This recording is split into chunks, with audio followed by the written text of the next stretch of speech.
Tracy Smothers, Harley Race, Tim Storm, Bushwhacker Luke, Bobby Fulton. The Pro Wrestling Vault, Volume 1, Bill Dundee, Supermex Hernandez, C.W. Anderson, Ricky Morton, Sir Mo, and many others share their stories of determination, triumph, and sorrow. Get your book today at Russellville.com or at Amazon.com. Russellville, it's where wrestling lives.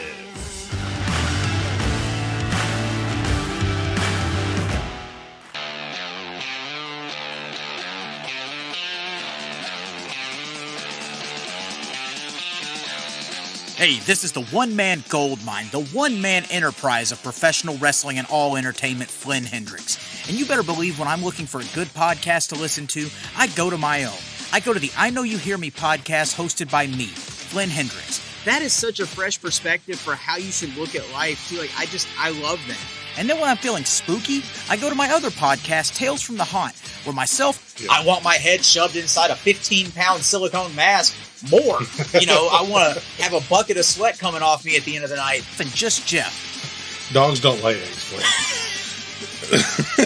I hate you so much. Talk to other scare actors about what it takes to get into the world of scare acting. So if you're curious about how people became professional wrestlers, actors, prioritized their mental health, became entrepreneurs, avoided burnout, or got into scare acting, you need to go check out I Know You Hear Me and Tales from the Haunt. Available on all podcasting platforms. And I know you hear me.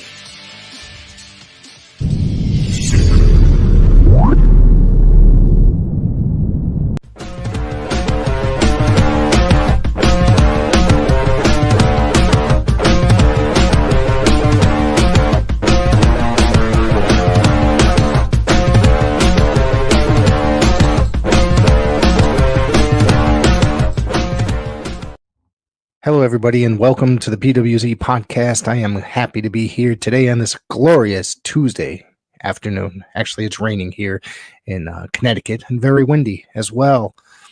Today, we have a very special guest with me, somebody I was trying to get on the podcast for a very long time. It's our schedules just weren't able to match up. And finally, after months of going back and forth, and we got our schedules on track, and I'll be talking to Adam Parsons today of the show Classic All-Star Wrestling. If you are on in the New England area and you get the New England Sports Network, home of the Boston Red Sox, and also head of the Wrestling Legends Network, a streaming network which you can find on Roku and Fire Stick. And if you're into old Memphis, Continental, Texas All-Star Wrestling and such, and you're able to get all that stuff that the WWE does not own and does not have on their network or Peacock. You're just in Portland, excuse me. So you're going to be able to find all that great stuff on that network, all for, and as Adam says throughout the episode, 13 cents a day, which equals to $3.99 a month. Now, I don't think you can get a better deal with that. Not only on the network do you get all that great footage, but you get great sit-down interviews. I believe there's a 4-hour interview with Wildfire Tommy Rich that I watched recently. There's great specials such as the best of Bullet Bob Armstrong, Kurt Hennig, Dynamite Kid, all very rare footage that you can't really find elsewhere.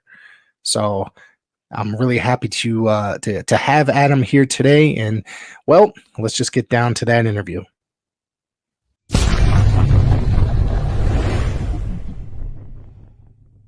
Thank you for tuning in, everybody. Today, here is Adam Parsons of the Wrestling Legends Network and Classic All-Star Wrestling. Adam, how are you? I'm doing great, man. Thanks for having me. Thank you. I just want to bring up, man, you guys have some great footage on this network that you have on Roku. Are you available on Fire Stick as well? Yeah, we're available on first. Thank you for the compliment. We're available on Roku, available on Fire Stick, iOS, Android. I think I've pretty much hit them all. But any device that you have, you should be able to reach us. Yep. Now, you guys, how long has this network been up? I know you guys have changed names a couple times, correct? Yes, we've changed names 3 times actually. Three times. COVID kind of delayed the middle one, so we started out as Jarrett Parsons Wrestling. Correct, yep. And then we switched to Jarrett Parsons Entertainment, and that was right in the middle of COVID. So that channel was kind of just a big, it was basically stalled out. and then we reached the media company that we have right now, and it's now Wrestling Legends Network. And for anybody that's listening, I highly recommend, especially if you're a fan of old school wrestling, such as I, territories that you may not be able to find on some place like the WWE Network. You know what I mean? There's Memphis, there's Portland, there's Continental. So many great territories that you guys have that footage of. So, how did that come about? Gathering all that footage. I get asked this question every podcast, but it is a very interesting question. So what happened was PM Films back in the day used to kind of sell the little catalogs you could order through the wrestling magazines, and you could see everything that they had in there. Yeah. Which PM Films stood for Pedro Martinez, who was the old promoter in Buffalo, and then did the IWA in 1975 with Eddie Einhorn. Both of promotions which are available on there. So Pedro passed away, and his son Ronnie was still running the business, was still running PM Films at this point. This is probably 2010, possibly 2011, but I'm going to guess 2010. It kind of just, my dad just kind of reached out to him and said, hey, would you be interested in possibly, selling the footage, maybe a little bit at a time? And they kind of talked for like a year on and off. Nothing was really decided on. And then he finally said, you know what, you can have it. So he ended up selling it to us. But he'd already sold half of it before it came to us. Okay. A lot of it's the other person that owns it. It's almost a lot of it's the same. Some of it is a little bit different. We have some stuff they don't have. They have some stuff we don't have. But that theirs is kind of sitting on the shelf. It's not really there's not really much out there, and we're slowly but surely buying some from them. As well. So one of the things we just bought was George Goulas footage. Wow. Which to them it didn't really mean much to them. But I looked at it and I just saw a gold mine sitting there. It's stuff that wrestling fans want to see, not so much from a money aspect, but just from an historical aspect of getting to see young Randy Savage, a young, Bobby Eaton, Dutch Mantell, Harry Thornton as the commentator. I mean, there's just so much rich history there in that. So, that's basically how it happened with classic wrestling footage probably about 11 years ago. For my listeners that may not know who your father was, your father is Rock Parsons. Would you mind giving a little history about your father? Yeah, my father started wrestling in about 1981, maybe 1982. He had by that point had already had a handful of knee surgeries, so it was never going to be exactly a full-time thing for him. Right. He was also in marketing that time as well. So back then it was called Outlaw Promotions, which we now just call independent wrestling. Is basically what he was in. He had some chances at different times to go, but either injuries or it was just going to be like, hey, you can come on WCW, but you're going to have to wrestle Vader, or you might have to wrestle Hanson. There's no guarantee of who you're going to get in the ring with. And he was like, health-wise, that's not really what I'm into. He started promoting in 1984, 1983, I think 1983. July of 1983, he started promoting independent wrestling. On and off has been doing it ever since. And then, like I said, about 11 years ago, he purchased this footage. At first, it started just releasing DVDs. I think Roku just came out, but people didn't really know what it was, and it's kind of steamrolled into what it is right now. I had one of the very first Rokus that came out. It was like a metal box as opposed to the progressed version, and it only held so much space. And there was a way to crack them to add channels because initially there wasn't, you weren't able to add YouTube and such things as well. So you have a lot of really great footage, and you said you bought it from the Martinez family, and I can't believe like some of the footage you have, and you guys are, like you said, you're slowly uploading, but you have like a chronicle, say certain years of professional wrestling, say 1987 in Memphis or something, which I believe that was a very hot year for Memphis. And that's what, probably 2 years before the maybe the USWA came in, rather. Am I correct? Yeah, roughly. And then of course, let's see, Don Owen in Portland Wrestling, and are you guys do you guys own? Are you the only one that own footage of that footage? So, Barry Owens, Don's son, one of Don's sons, is still alive. So Barry is the one that owns it. Okay. We just lease it from Barry, and then Barry gets a percentage of the revenue that it creates. So we don't actually own it, but work with Barry Owens. You If you licensed. ever Yeah. seen any of our Portland DVDs, they always say Barry Owens presents on it because it's technically still in the Owens family. Okay.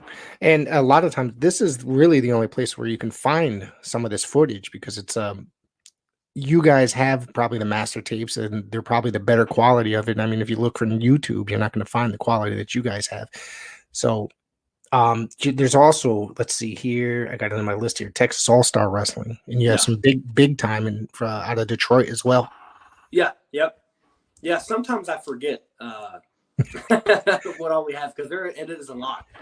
There's a lot on there, but yeah, it's Dick the Bruiser, the Indianapolis territory, the Sheik in Detroit, Portland, the IWA in 1975, which was the first group to try and go national, Southeastern / Continental, Memphis, Paphos ICW. There's some Vancouver on there. There's some Buffalo from the 50s. And then of course there's what I really like to enjoy is the black and white stuff from the Dumont Network back in the 50s. Is pretty cool as well. Yeah, I was poking around today to try to get some information to bring on to the show today. And I saw that you guys have some original television broadcasts from the 1950s and I just found that completely incredible. What the footage, what's up there? Yeah, that stuff is really pretty neat to me because that was really the first national television show Right. That there ever was, and all the promoters would kind of send their guys, and so there's a lot of really good matchups on there. Not to mention that you also have, I found a 2-hour compilation of the Dynamite Kid, which was mainly Portland footage, which I was completely unaware of, actually. I've read his biography. This might have been whenever it came out 20 years ago, so I don't know if it skipped my brain or what have you, but I was amazed at finding this footage, a 2-hour compilation of him in there. Yeah, he was an animal. He was kind of, smaller guy, and that was not necessarily a big man's territory. So he fit in really well there with Matt Bourne, Buzz Sawyer, Rick Martel, right. Piper, Snuka, Rose, all those guys that were there at that time. That was where he really got his first big break in the United States. And you guys had, I just want to name some of the legends that you guys have footage of that, like I said, it's incredible. Randy Savage, the legendary Randy Savage. You got Kurt Hennig. There's a 2-volume set collection up there, which I found amazing as well.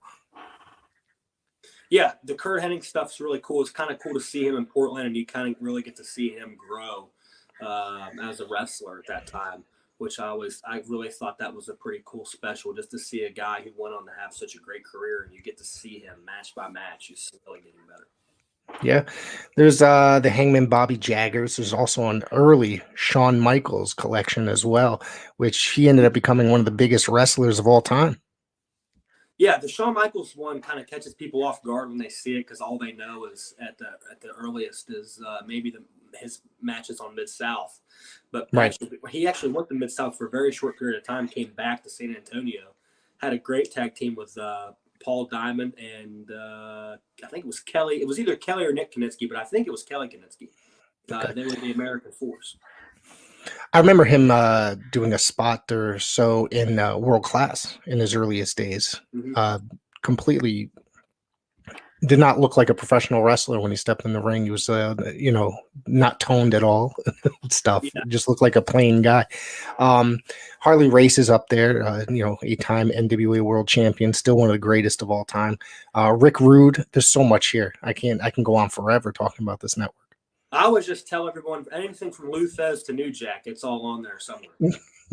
So you guys do sit-down interviews as well, correct? Wasn't there like a nice, Tommy Rich interview that was, about 4 hours? Something like that? It was very long, if I remember correctly. It's a pretty lengthy interview. Yeah. I just did one. It's actually on there right now. It came out Christmas Day with Larry Sabisco.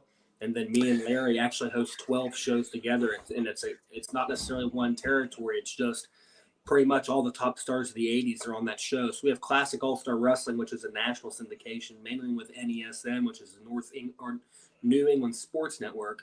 Yep. But then mine and Larry's show is Classic All-Star Wrestling Super Show. So you're getting to see that show on steroids, and then there's also an interview with Larry on there. I watch the NESN show every week. I get it up here. It's probably my most favorite show of the week, honestly. The wrestling show that I get to watch, because it's just you never know what you're going to get in that half hour of television. You know, it could just be something completely random. It's like a buffet of professional wrestling. It's just like a really good mix. Yeah, yes. Appreciate the compliment as well. But yeah, that was kind of the idea. We're going to give you 21 minutes and 30 seconds of classic wrestling and make you want to come back next week and watch it again. Or you only have to pay 13 cents a day at Wrestling Legends Network, and you can watch as much as you want. For anybody that can't do math, it's $3.99 a month, and I'm a subscriber. I saw the show, and then I decided to give the network a try. But once I started poking around, I was just literally amazed. I could not, because I was a collector. You know, I used to do tape trading back in the day, and everything I used to get was from the 1980s because I grew up in the 80s. A lot of times I couldn't get the footage outside of the Northeast, which I grew up with, which was basically WWF territory.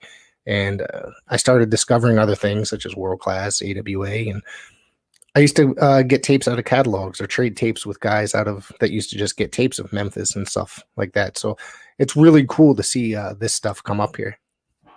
Yeah, it really is. I kind of grew up watching all of it, either from, you know, my dad would maybe know someone who was a tape trader. And a lot of times in independent wrestling, a lot of the guys would tape traders, so they'd hand stuff to my dad. So like when I was a little kid, all my friends wanted to watch Stone Cold and The Rock. And I was a huge fan of The Rock as a little kid, but Tommy Rich and Larry the King Lawler were also two of my favorite wrestlers. So I got to grow up on it. But yeah, it's a super cool trip down memory lane for anyone who likes classic wrestling. Yeah. I was a huge Jerry Lawler fan as a kid, and now I love Tommy Rich. I had a chance to meet him about probably 2 years ago, and I thought that he was one of the nicest guys in the world that I've ever met. He complimented me because I was wearing a Dusty Rhodes shirt. He immediately stopped the conversation and just started going off about Dusty. Yeah, Tommy's a great guy. I've actually got a Jerry Lawler shirt on. There you go. Right now, I'm a huge Memphis fan. Yeah, I love it because that's what I go back to when I really just want to sit down and watch some good old school wrestling is Memphis. And they kept the same formula for many, many years. And that's what I liked, even into the earlier 2000s when they were still doing the studio wrestling. I wish, it would come back to something like that these days. I think it could. I think that's really possible. We're actually about to do a current day TV taping, which will be on the Roku channel, Tubi TV, which we're also on Tubi as well. A lot of our DVDs have been uploaded to Tubi, which is free. You just check the wrestling section. You'll just type in wrestling and you'll see most of them. I think there's 45 on there. Wow. And then it'll be on NESN as well. So what we've done is just collected some young up-and-coming independent wrestlers that are kind of unknown, but have all had great trainers, either trained by Ricky Morton, Manny Fernandez, or Rip Rogers. Rip Rogers will be a part of helping out in the back room. Ron Fuller eventually is going to come on board and help out in the back room. So to get back to that kind of style of studio wrestling with actually people that were there and did it, no offense to what they're doing there in the NWA, but there's nobody working there that was there at that time. So I don't think they really grasp it. So we're going to try to kind of bring it back. It'll be more of like a modern day Smoky Mountain Wrestling than it would be studio show. I was actually having a great discussion about Smoky Mountain the other day about how, as much as I love territory wrestling, it was just the name itself probably it would not have lasted that long in an evolving state at that time period. You know, everything was going in a different direction, but I myself would have watched it, but a lot of people probably just kind of wouldn't based on the name. Yeah, I guess at that time period, everything was trying to be national. But I've watched as much of it as I can get my hands on and really enjoy it. I always thought it was pretty cool with the Jimmy Cornette's house probably 5 years ago. Yeah. He took me up to the top of it, and he's got every master of Smoky Mountain.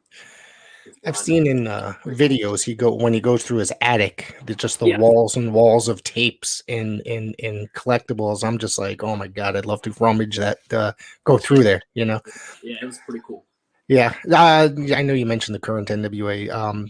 Do you watch that or what do you think of it besides what you already mentioned?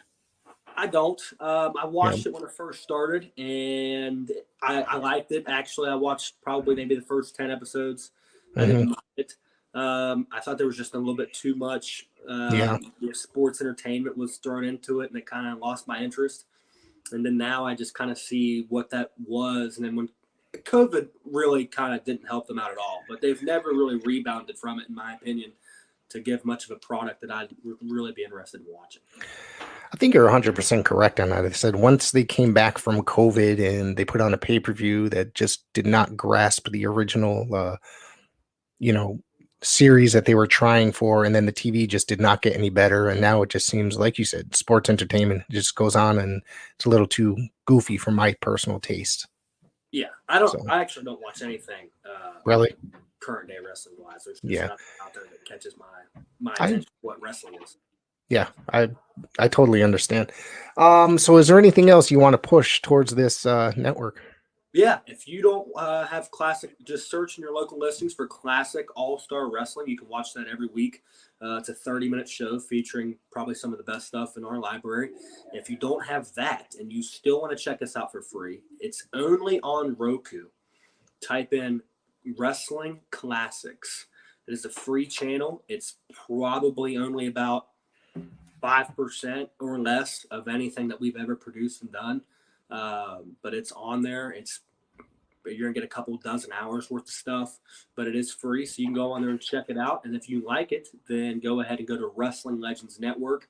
We have a website. We're on Fire Stick, Android, Roku, iOS. There's virtually any way to reach us. And within the next 3 months, we're going to be on every Vizio TV in the country as well. With our app will immediately be an option on Vizio, so we'll have that option as well for Vizio TV owners. So it's growing by the day, but it's only $3.99, 13 cents a day. Check out Wrestling Classics for free. Check that out for a month, and then flip on over to the $3.99 channel, because I promise you it's well worth everything. And if you're in the New England area, New England Sports Network, it's on the Classic All-Stars on there. I highly recommend subscribing for $3.99 a month. Thank you very much, Adam. I appreciate you. Do you want to say where you can be found on social media or the Wrestling Legends Network, etc.? Yeah, absolutely. So on Facebook, I've just looked me up as Adam Parsons. If you're friends with any wrestler in the United States, we're probably going to have at least one mutual friend, because it seems like people from all 50 states somehow in the wrestling business I'm friends with. As far as Wrestling Legends Network goes, just type that in to Facebook. And our Jarrett Parsons wrestling page is still up as well. And the Jarrett Parsons page, we still post videos and interviews on there. And then for the current day promotion that's getting ready to come out, it's IWWA Pro Wrestling. So we have all three. And then Classic All-Star Wrestling has a Facebook page as well. And if you're an Instagram fan, you can go to Wrestling Legends Network, and TikTok, Wrestling Legends Network. What about merchandise? Is there merchandise? Yeah, you can go to the Wrestling Legends Network Superstore. So if you go to www.wrestlinglegendsnetwork.com, there's a store on there with some DVDs that are on there. There's a new Bob Armstrong DVD that will not be in streaming anytime soon. It's Bob Armstrong's last interview, probably about 2.5, 3 months before he passed away. Okay. It's got a lot of great matches on there. There's some stuff that you've probably never seen, a lot of stuff from the independent scene in Georgia in the late 80s, and stuff from the 2000s where he's tagging with his son Brad. And then there's some stuff from Continental in there as well. There's a lot of great DVDs like that on there that are not on our streaming channel. They're just stuff exclusively sold on DVD, which I know in 2023 now that probably sounds the same to some people, but you'd be amazed at how many wrestling fans are still buying DVDs. I'm still buying DVDs. You should see my Memphis collection. It's taken up a whole wall. So there's a ton of Memphis on there as well. Yeah, I bought a lot from High Spots when they were having a sale about a year or so ago, and so I'm still buying. By the way, so now I'm going to jump on that site and grab that Bob Armstrong DVD. So, all right, Adam, I want to say thank you very much for coming on. Really appreciate it, and hopefully talk to you soon. Hey, thanks, man. Thanks for having me. Thank you. And there you have it, my interview with Adam Parsons from the Wrestling Legends Network and Classic All-Star Wrestling. Don't forget, if you're in the New England area, to go ahead and check it out on the New England Sports Network. It is a literal buffet of professional wrestling, all different territories, 30 minutes per week. And the Wrestling Legends Network, $3.99 a month. You get a ton of great footage. I'm going to make some special announcements here. Don't forget, next week's interview will be, of course, the hardcore legend and current tough and talented champion, Bull Dread. So I'm really looking forward to having him on. This will be his fourth appearance, I believe, on this podcast. So I'm really looking forward to that. And according to Dredd, he's got a lot to talk about and a lot to say. So I'm really looking forward to that one. Not to mention the following week, the 15th, we've got Paid in Full, which is Edric Cash and Fly9 Noriega. We've got author Vinny Berry of Wrestleville and of Wrestleville and the Pro Wrestling Vault coming up. Lewis Carlin of PW Mania and Shooting Up North podcast will be joining me the following week after that. And let me just announce this now. I've got one that I'm very excited to announce in February, the second week of February, which I'm terribly excited about. So I can't wait to get this one off my chest. So here we go. We've got the historian Tom Burke coming on second week of February. I'm really looking forward to having Tom on. I'm going up to his home in Springfield, Massachusetts to visit the shrine, and Tom has allowed me to go up and interview him during that time while visiting the shrine. So I'm really looking forward to that. Tom's a great guy. I've purchased many, many rare items from him in the past. So he's invited me up, and I've had a chance to meet him in December at a show in Springfield, Massachusetts, and he was a great guy to talk to, and I'm glad to be bringing you guys that interview. So without anything else here, please go check us out on social media, Facebook, Instagram, and Twitter. We're going to be making some more announcements for shows coming up very soon as far as guests for the month of February. Not to mention, don't forget to come back later today as I'll have the daily wrestling news. So keep an eye out for that one later on today. Have a great day, everybody.